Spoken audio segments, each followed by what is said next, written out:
Dykes has conservatively bought through this office and read over 50 books by eugenicists and books about eugenicists. This is the dominant culture in the Western world for over 100 years. And that's why when you're in newsstands, you see articles about the people bomb and falling fertility and how the West is dying and how we're suddenly, sterile and sperm counts dropping and how wonderful it is. Like in this Economist this month, it says, falling fertility, how the population problem is solving itself. Fertility is falling astonishingly fast, and that's bringing big benefits. Page 15. And then I turn to page 15, and I can read all about it. So you see their propaganda everywhere. Oh, the UN just said a month ago in Copenhagen, they said, we want a world tax on children and a tax on every can of tomato sauce you buy, everything with its energy ration, to shut off human activity to save the planet, which is just as fraudulent as their man-made global warming with record cold temperatures gripping the planet right now. You read Eco Science by the White House science czar and the previous science advisor to George Bush Sr., Paul L. Ehrlich, the current John P. Holdren for Obama, the same crew. Literally hundreds and hundreds of books they've read, more than 50 the last few years since we made Endgame that Aaron's been obsessed with reading. We're putting that knowledge into the new film we're working on. All of this going on, books by George Bernard Shaw, where he endlessly said, we'll set up a world dictatorship. Anyone with below a 90 IQ will be executed. We need a painless gas, so it's humane. Killing you is humane. He says it's humane. He went and met with Hitler, Mussolini. He loved them. They were great. They were good. They were wonderful. And then after Hitler got exposed, that's why my dad, the botany professor at UT, was like, I'm Jewish, and Hitler only wanted to kill certain groups. The truth is we have to reduce world population of all the bad people. Eugenics is good. See, and that's what I was taught in college. It was just, oh, you're here for a history class. There's too many people. Whites are bad, and be a white professor. And I was like, what is this? World government's good? Then I'd go turn CNN on it and say, the Southern Poverty Law Center says there's dangerous people saying there's a world government. And I went, in college, 20 years old, 19 years old, I went, wait a minute. They're telling me my guns are bad, white people are bad, world government's good, we need to reduce world population. But I turned CNN on, or I turned C-SPAN on, they're having congressional hearings about dangerous crazies that believe the government's doing this. So see, they propagandize, but then demonize so that mainline Americans never get involved. It's a thing of not making it kosher or palatable to talk about this. Now, I just happened across a video clip on YouTube last night, and I had already seen it here in the office in our research from the Soviet Story, which is a powerful film. It won the Boston Film Festival, the Black Nights Film Festival, the Baltic Film Festival, the Sedona Film Festival. Pretty big film. And it's the Soviet story, and it completely exposes how the Soviets and the Nazis were the same, worked for the same people, all run by leftist eugenicists who worshipped Hitler. I mean, I have to see Margaret Sanger all the time in Newsweek and Time as a wonderful woman. She was Time Magazine of the Year. She was the 100 most important women in the last century in 2000. And they never tell you she said blacks are subhuman weeds that must be killed. We'll use the Rockefeller Foundation to hire black leaders to do it.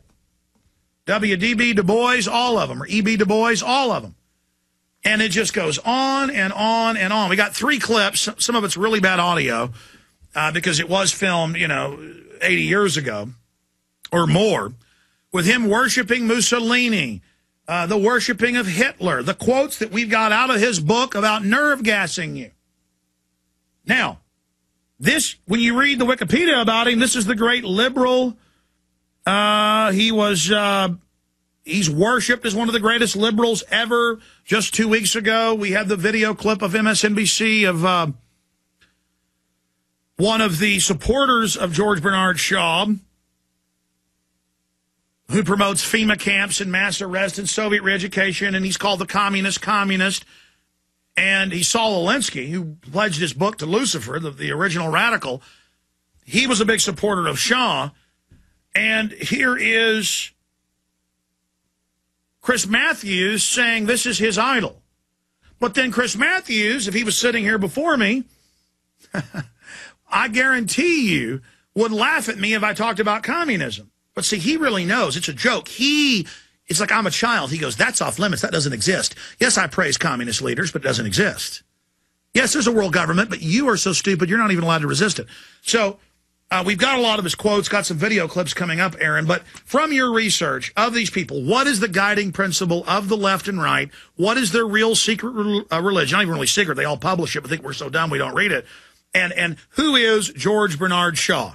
George Bernard Shaw believes in eugenics as a religion. There's a quote with those words, just as Francis Galton said the same thing. And the shocking thing for me that I didn't know before I started working here was that all the stuff the Nazis did was from, England and the United States through all these eugenicists before that. And it just fits right in with the whole socialism and collectivism thing. They want to control everything from birth to everything you're allowed to eat and have. They want to control all of society. This is a religion of chicken-necked pervert control freaks. But they're always perverts, they're always control freaks, and all they talk about is killing people. But Bernard Shaw personally, when he was growing up, identified with Mephistopheles from Faust, which is the devil character. He believed he looked like him, and he praised Nietzsche. He was obsessed with Nietzsche's Superman cover. And he liked Lenin, and Lenin thought he was the devil and tried to do his beard like the devil. Yeah, so it's... I mean, they're devils. They're psychopaths that get your government and kill you. And they believe in every form and fashion that they're the elite class and that the rest of us are expendable and should be eliminated. But really, we're just not psychopath control freaks craving power like them. Oh, yeah, they want the power. I mean, these people are terrible. But see, that's the point I made in an earlier hour, is that if you look at the Aztecs, if you look at the Mayans, if you look at the Germanic and Druidic tribes of Europe, if you look at the Romans, if you look at the Greeks, that's not popularly taught, but many Greek tribes had human sacrifice. If you look at the Babylonians, the Egyptians, every culture, the ancient Chinese, they all had human sacrifice, and the priest class would demand the best-looking maiden. A lot of times they would demand the prince or even the king. They would use a drought or a crisis to say, see, give me more power. In fact, we see the worst periods in all these different societies going back over 8,000 years when there's bad droughts or floods, because the priest class can then scare everybody and say, the volcano god is mad. Look at the Polynesians. Look at the Hawaiians throwing one of the daughters of the king into Pele. Again, it's a primitive, 1% of the population conservatively, sociologists and psychologists have studied it. On average, 1% are psychopaths. And they don't just not have feelings, they're sadistic psychopaths. They enjoy pain. And through thousands of years, they are always going to end up getting in control. You may have some good governments, but they're rare. And once they get into control, they go hog wild mad. And they always demand children. They like to torture innocent children. That's the funnest thing. And they got to give them to Quetzalcoatl. They've got to give them to Chocmool. They've got to give them to Samhain. They've got to give them to Marduk. They've got to give it to Astaroth. They've got to give it to Beelzebub. They've got to give it to Horus. They've got to give it to Moloch. They've got to give, and again, I want to explain this. The reason these different, and the globalists divide and conquer, the reason they obsess and divide and conquer on always having a myth of only the Catholics are evil, or only the Jews are evil, and all evil flows, or only white man is evil, or only black men are evil. They've got the mark of Cain on them, and so they deserve to be slaves. 500 years ago with the start of the transatlantic slave trade into the Americas. It's always an excuse to dehumanize a group.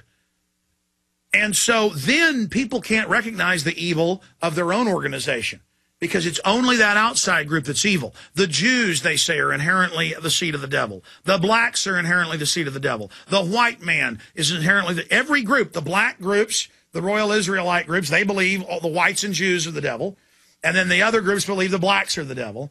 And of course, you've got psychopaths that are Jewish groups, that are feeding on their own people, getting them to go under their control through the outside threat. We have the Zionist documents where they like their people to get persecuted. They have to. They finance groups to do it, to bomb Jewish. This is declassified by the British and the Jews in Israel, that they would bomb the ancient Jewish communities in Iran, and the ancient communities in Syria, and the ancient communities in Spain, and the ancient communities in Iraq to make them go to Israel. They would pay Hitler to not let the Jews leave anywhere but to Israel, and then to pay the Zionist money to get out. There have been major university publications written by Jews about that. That's a microcosm. The obsession on Jews is that by only saying Jews or one other group, but that's a good example, are evil, then you can't recognize the inherent psychopaths in your own group. It allows the elites to divide and conquer, but it also allows the psycho groups over the Catholics, over the Jews, over the Protestants, over the military. It's all cults, brainwashing, marching, sleep deprivation, shaved heads, identity, flags, colors, groups, gangs, cults. Everything is ancient mind control, and that's why they order you must body scan as an act of supplication, of submission. You must take your shoes off. You must answer questions. It's all about submission.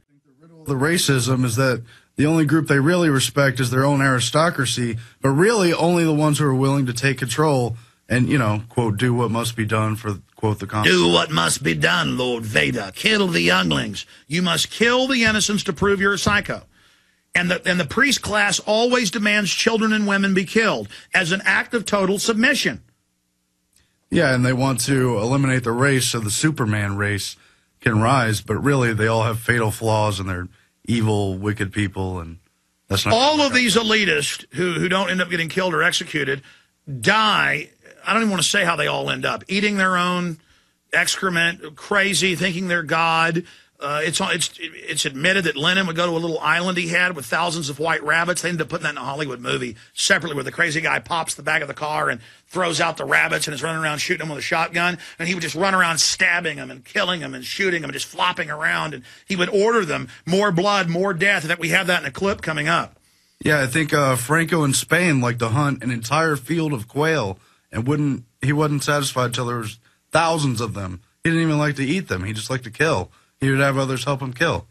It's, I guess it's something they do. I don't know why. Well, I'm going to have you back in. I get in here and start ranting, want to give people all the data. But think about every human culture turns into human sacrifice, enslavement, and war. It's an act of utter submission because psychopaths like the same thing, whether it's Ted Bundy or whether it was, the king of the Aztecs, Montezuma. It's the same deal. Let's play this Mussolini worshiping clip. Here he is worshiping Mussolini, the head liberal that they all worship, George Bernard Shaw. The other thing for instance, now that is what I call my Mussolini study. They, by the way, I think in justice to Signor Mussolini, I ought to tell you that he has a very wonderful head. He has a wonderful brow which comes down to here. But the difficulty is that he can't take it off. Now, if you watch me, I can put on that imposing look that terrifies you, the Mussolini look. And then he howls Now, Hitler. watch. Then he does the fascist salute. I can take it off. Now, Signor Mussolini cannot take it off. He is condemned, although he is a most amiable man, he is condemned to go through life with that terrible and imposing expression He's amiable, which really he's good. does a great deal of injustice to his kindly nature. But I can put it on, and I can take it off. And he goes on to say how great Mussolini is. And in his writings, he praised Hitler, he praised Mussolini, and he believed... We're going to play that clip coming up that everyone should be nerve gassed. Go ahead and read some quotes. Yeah, it's kind of, there's a riddle in there because he calls Mussolini kindly and amiable. It's in his quotes, too. If under socialism, you would not be allowed to be poor. You would be forcibly fed, clothed, lodged, taught, and employed, whether you like it or not. And if it were discovered that you had not the character and industry enough to be worth all this trouble, you might be possibly executed in a kindly manner. And see, once you're in a socialist system, we've got to kill people because they're not pulling their weight. And he calls for the humane gas. It's a death that's instant and painless, but it's death nonetheless. That's the nature of the quotes that he puts forward. And you find H.G. Wells says the same kind of thing. And that's what they did. And in Nazi Germany and under communism. Let's go to the next clip in Fluoride in the Water. The Soviets started that. Let's go to the next clip. The first part's in German. Then it's Shaw talking how great about eugenics and control is. In fact, Aaron, tell us about this clip coming up. Yeah, it's the same kind of thing. It's how he wants to forcibly execute people who are not deemed worthwhile to live. It is eugenics, but it's also socialism. And now the cover of Newsweek, the case for killing Granny. Here it is.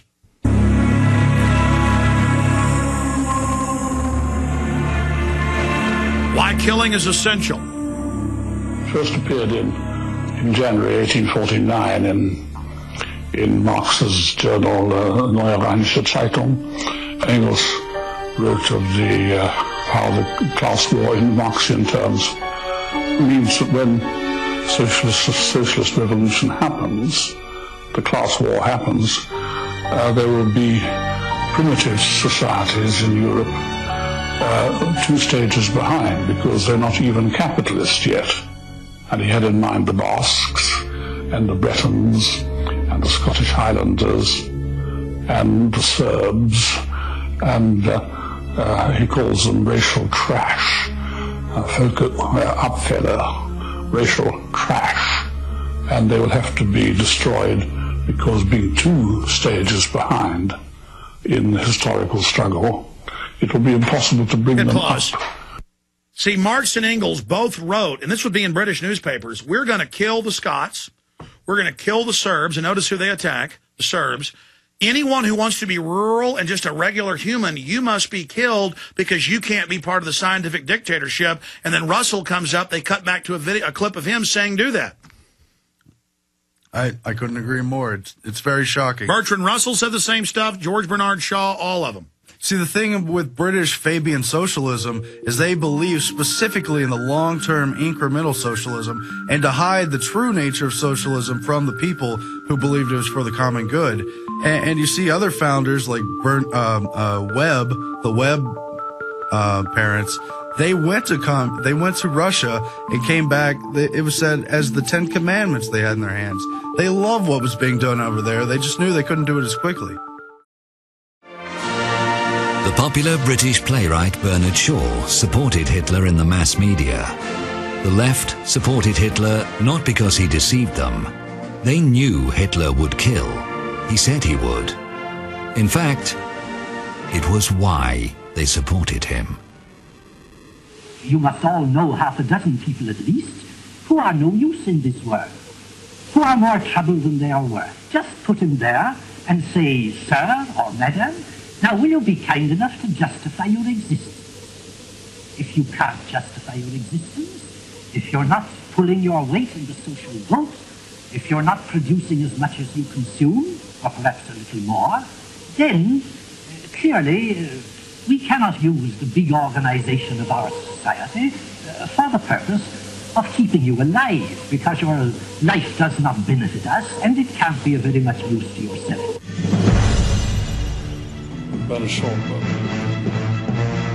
We got a bunch of other clips. We didn't even get to the worst ones, where he talks about the nerve gas. That's actually not the clip. There's another clip there where he talks about nerve gassing people. And in fact, you have the nerve gas clip. Read it. Shaw in 1933, an appeal to the chemist to discover a humane gas that will kill instantly and painlessly. Deadly by all means, but humane, not cruel. Yeah, that's the clip we've got. It's all in this film, The Soviet Story. I mean, it's the film clips of him saying it. And then the Nazi quotes about what a great idea it was. I mean, this is a guy who loved Hitler, and he's loved by the left. I have been in college, and I have seen leftists, before I even knew who he was, walk up just to see if you're one of the fellow travelers, and they go, do you know George Bernard Shaw, the genius? No, I don't. And they go, like, oh, you're not one of us. And they just sit around in rooms going, we're going to kill everyone. We're going to kill everyone. It's for the earth. And they just get off on the idea that they're killing everyone, and they're going to decide if you can even be in a work camp. And if you can't, I'm sorry, you've got to die. And then you see Chris Matthews praising these people. That's a coded message to everyone. When he talks about how he likes these people, he's not a liberal at all. He doesn't love you. He rules you. He bankrupts you. He's a man who works for the bankers. These are savage people who know what they're doing. But they're liberals, so you just, oh, you're liberal. Ah, I love you. I mean, it's just, Aaron? Yeah, I mean, all I could say is his quote from 1904, that nothing but a eugenic religion could save our civilization from the fate overtaken by all previous civilizations. He loves communism and all the rest of it. He says communism, fascism, just kill everybody.